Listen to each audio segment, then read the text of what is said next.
Gojirasaurus lived 212 million years ago during the Middle to Late Norean stage of the Late Triassic in what is now the Bull Canyon Formation in New Mexico. Although it was first defined between 1989 and 1998, fossils from the formation have unveiled numerous new taxa since the 1890s. Sedimentology suggests that the environment of Bull Canyon was a broad fluvial region forming from an aggrading alluvial floodplain. This kind of environment is supported thanks to the presence of many different kinds of freshwater invertebrates, along with aquatic and semi-aquatic vertebrates. The only plants known from the formation consist of mostly vascular plants like Zimites, the giant semi-aquatic horsetail Neocalamites, and Semigelia.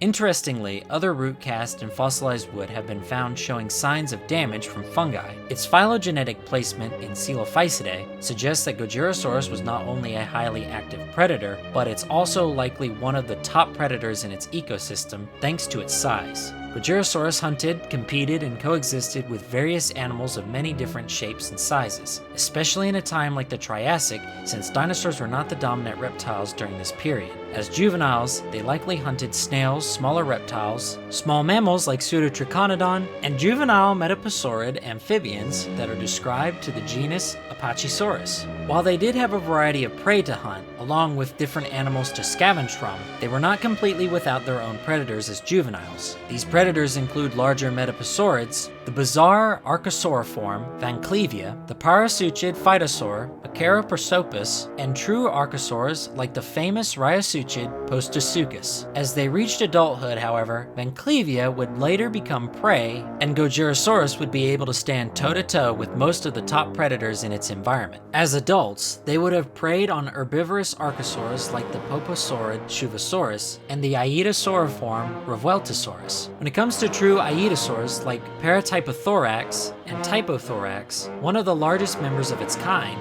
Gojirasaurus would have more than likely kept its distance since they weren't built to deal with such heavy armored prey. However, it's possible that they ate younger individuals and scavenged on the remains at best. This is also the case for the early turtle Chinlicheles. Other potential animals that they could have scavenged on include fish like Cementodus, the coelacanth Quaia, and the large freshwater hybodontid shark Reticulotus. As for social behavior, it is unclear if Gojirasaurus was rather social or completely solitary since one specimen is known, but it's not impossible to believe that Gojirasaurus had similar social behaviors to that of Coelophysis, where hundreds of specimens have been found in quarries like Ghost Ranch. However, it is unclear how social they were due to their bodies gathering and being buried together due to flash flooding. If Gojirasaurus was social though, these predators would have had an edge against their competition in their strange Triassic world, being able to fend off more heavily built predators like the aforementioned Postosuchus, having standoffs and potential fights for food. Interactions between these two predators would have definitely been a sight to behold. Overall, Gojirasaurus was in a rather unique placement in its environment. While it wasn't the apex predator of its time, the large size did allow it to survive in a world filled with bizarre and mostly armored creatures, in a time before the dinosaurs began to truly rule the world.